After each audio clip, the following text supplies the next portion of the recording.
സ്വസ്തി. കർത്താവ് അങ്ങയുടെ കൂടെ സ്ത്രീകളിൽ അങ്ങ് അനുഗ്രഹിക്കപ്പെട്ടവളാകുന്നു. അങ്ങയുടെ ഉദരത്തിൻപിൽ യേശു അനുഗ്രഹിക്കപ്പെട്ടവനാകുന്നു. ജൂനിയർ സൂപ്രണ്ട് രവിയുടെ മോളല്ലേ? അതെ ഫാദർ, ഞാൻ വന്നത് ആഫ്റ്റർ ദ പ്രയർ. ഓക്കെ. പരിശുദ്ധമറിയമേ തമ്പുരാന്റെ അമ്മേ, പാപികളായ ഞങ്ങൾക്ക് വേണ്ടി. So you are writing the story now? Yes father.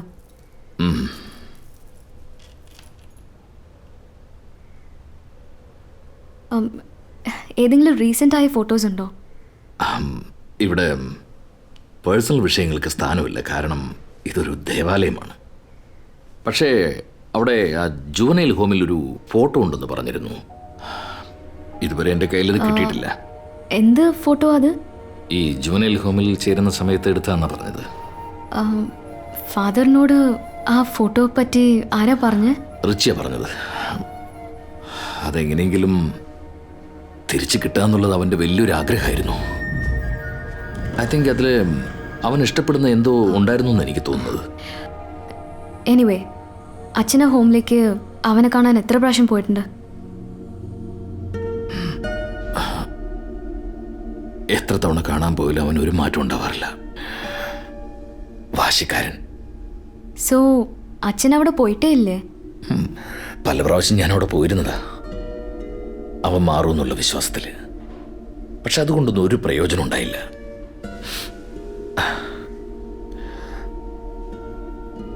കുട്ടിക്ക് അവനെ നേരിട്ടറിയാമോ? Actually no. 2-3 പ്രാവശ്യം കണ്ടിട്ടുണ്ട്. That's about it. അമ്മയുടെ വീട്ടിലേക്ക് ഞാൻ ഇടയ്ക്ക് വരുമ്പോൾ ഇവിടെ സമ്മർ വെക്കേഷന് വരുമായിരുന്നു. അപ്പോൾ Can we start the interview? Father, ഇതൊരു ഇൻ്റർവ്യൂ ആയിട്ട് വിചാരിക്കണ്ട. അന്നത്തെ ആ പ്രശ്നം എനിക്കറിയണമെന്നുണ്ട്. I just want to listen to your side of the story. അന്ന് ചർച്ചിൽ കുറച്ച് ഫോറിൻ ടൂറിസ്റ്റുകൾ വന്നിരുന്നു.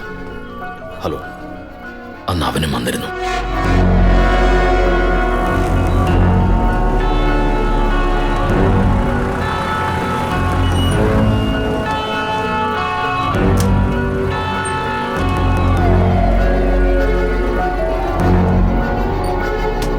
അതുകൊണ്ടാണ് മാതാവിന്റെ നഗരപ്രദക്ഷിണം ഇവിടെയുള്ള വിശ്വാസികൾ ഇത്ര ആഘോഷിക്കുന്നത്. കടലിൽ കിടക്കുന്ന ശിലയെ തേടി ഇപ്പോഴും ആൾക്കാർ പോകാറുണ്ടോ ഫാദർ? ഇവിടെ ശിലയല്ല മുഖ്യം, ഫോർഗീവ്നെസ്, മാപ്പ് കൊടുക്കുക. അതാണ് സെന്റ് പീറ്റേഴ്സിന്റെ കഥ നമ്മളെ പഠിപ്പിക്കുന്നത്. He's my son only. Yeah, God bless you. Thank you.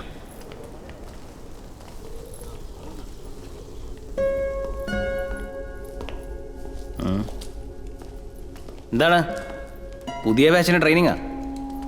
Pucca rowdy look തന്നെ. +2 കഴിഞ്ഞു. നിനക്ക് ആ ഡിഗ്രി കംപ്ലീറ്റ് ചെയ്തുകൂടെ? അയ്യോ സാർ, നിങ്ങളുടെ ഉപദേശം നിർത്താൻ പറ്റുമോ? ഈ ലോകത്തിലെ ഡോക്ടർമാരുണ്ട്, എൻജിനീയർമാരുണ്ട്, ലൈക്ക് ദാറ്റ്.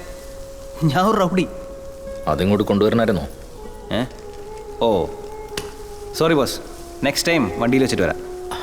മാതാവിന്റെ മുന്നിൽ വെച്ചാണോ നീ ഇങ്ങനെയൊക്കെ ഗോഡ് ബ്ലെസ് യു. ഇതെങ്ങനെ ഇത്ര പെട്ടെന്ന് ഈ ചിരി എവിടെ നിന്നാണ് കൊണ്ടുവരുന്നത്? പുഞ്ചിരി നിനക്ക് ഫലം തരും. ആയുധം എനിക്ക് ബലം തരും. 3 ദിവസം മുമ്പ് ആ ലോറൻസുമായി വഴക്കുണ്ടാക്കിയവൻ്റെ മൂക്കിൽ നീ ഇടിച്ചോ? ആരെയും ലോറൻസ്? 3 ദിവസം മുമ്പ് പലവരുടെ തല്ല് പിടിച്ചിട്ടുണ്ട്, പലവരുടെ മൂക്ക കുടച്ചിട്ടുണ്ട്. I am a professional rowdy daddy. Richie, mister ഫ്രാൻസിസിൻ്റെ മകൻ ലോറൻസ് ഫ്രാൻസിസ്, അവൻ വന്നെന്നോട് പരാതി പറഞ്ഞു. ഞാനിവിടെ എപ്പോഴും പ്രാർത്ഥനയില്ല. എൻ്റെ സ്വന്തം സണ്ണായ നീ തന്നെ ഇങ്ങനെയൊക്കെ ചെയ്. സൺ? നിങ്ങളുടെ സ്വന്തം മകൻ? അതുപോട്ടെ, ആ ഫ്രാൻസിസിൻ്റെ അടുത്ത് അവൻ്റെ പയ്യൻ്റെ മൂക്കുടച്ചെന്തിനാ നിങ്ങൾ ചോദിച്ചോ? എനിക്ക് ശരിക്കും ഉടയ്ക്കാൻ പറ്റില്ല, അതിനും ഓടിക്കളഞ്ഞോ മറ്റവൻ. Mind your language. നിന്റെ അച്ഛനോടാണ് നീ സംസാരിക്കുന്നത്. എൻ്റെ അച്ഛനോടോ? നിങ്ങൾ ഈ നാടിൻ്റെ ഫാദർ അല്ലേ father? Richie, why are you like this? എന്നെ എവിടെ വിട്ടാണ് വളർത്തിയത്? ഒരു ജൂനൈൽ ഹോമിലിരുന്ന് വന്ന എനിക്ക് പിന്നെ പള്ളിയിൽ അച്ഛനാവാൻ പറ്റുമോ? റിച്ചി, നീ ശരി, ഞാൻ പോണു. റിച്ചി, ദൈവം എപ്പോഴും നിങ്ങൾ അനുഗ്രഹിക്കട്ടെ. Tell bye to Jesus also. അവൻ്റെ അച്ഛനെ കണ്ടിട്ട് പിന്നെ എങ്ങോട്ടാ പോയത്? Tell bye to Jesus also.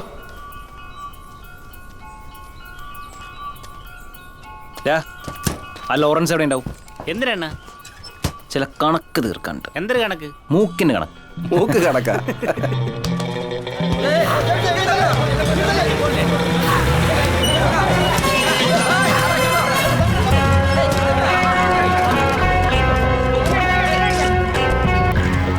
ഏയ് ലോറൻസ്, നിനക്ക് ഞാൻ കടം തരണം, നിനക്കത് വെച്ച് കള്ളു കുടിക്കണം. എൻ്റെ കടം തിരിച്ചു ചോദിച്ചപ്പോ നീ ഫാദറിനടുത്ത് കംപ്ലൈന്റ് ചെയ്യലടാ. സ്കൂൾ പോയാ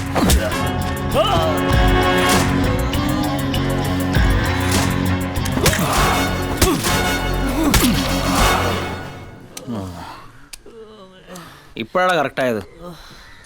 എൻ്റെ പയ്യൻ്റെ മൂക്കുടച്ച് നിൻ്റെ അപ്പം നാട് മുഴുവൻ പറഞ്ഞു നടക്കാണല്ലോ.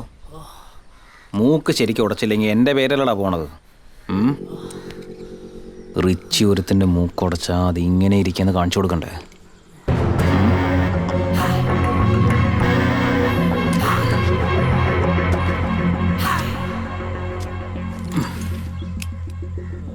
നോ ഹാർട്ട് ഫീലിങ്സാ, ഓൺലി ഡീലിങ്സ്. ഏയ് ഇറ്റ്സ് ഗോൺ. പോയേ പോച്ച്. ഈ രാധയ്ക്ക് വേറെ ഒരു വേലയും ഇല്ലേ? അങ്ങോട്ട് നോക്ക്. വാടാ.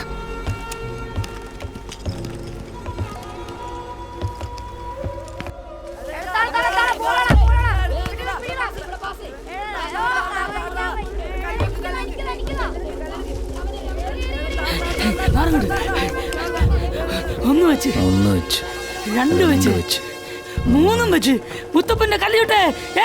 ഞാൻ ജയിച്ചേ. ഡെമോക്രസി കുമാരന്റെ കട വരെ പോയിട്ട് അവിടുന്ന് ഒരു സഞ്ചി വരും. അത് മേടിച്ചിട്ട് വെക്കുന്ന വാടേ. ശരിയാണോ? ഡേയ് എന്തിനാടേ പിള്ളേരെ കള്ളു വാങ്ങിക്കാൻ പറഞ്ഞുകൊണ്ടത്? അവൻ കൊണ്ടുവന്നാ എന്താ? നീ അടിക്കില്ലേ? നീ ഒരുപാട് കിടന്ന് കിളിക്കല്ലേ. എന്താ എൻ്റെ പേര്? Democracy for the people by the people for the people. ഏയ് ഡെമോക്രസി. ഓ നീക്കണ്ണ വരുന്നു.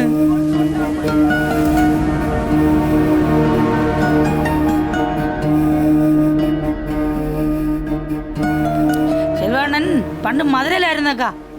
അണ്ണൻ അവിടെ സ്വന്തമായിട്ടൊരു വർക്ക്ഷോപ്പൊക്കെ ഇട്ട് കൂട്ടുകാരൊക്കെ ആയിട്ട് അടിച്ചു പൊളിച്ച് ജീവിക്കുകയായിരുന്നു.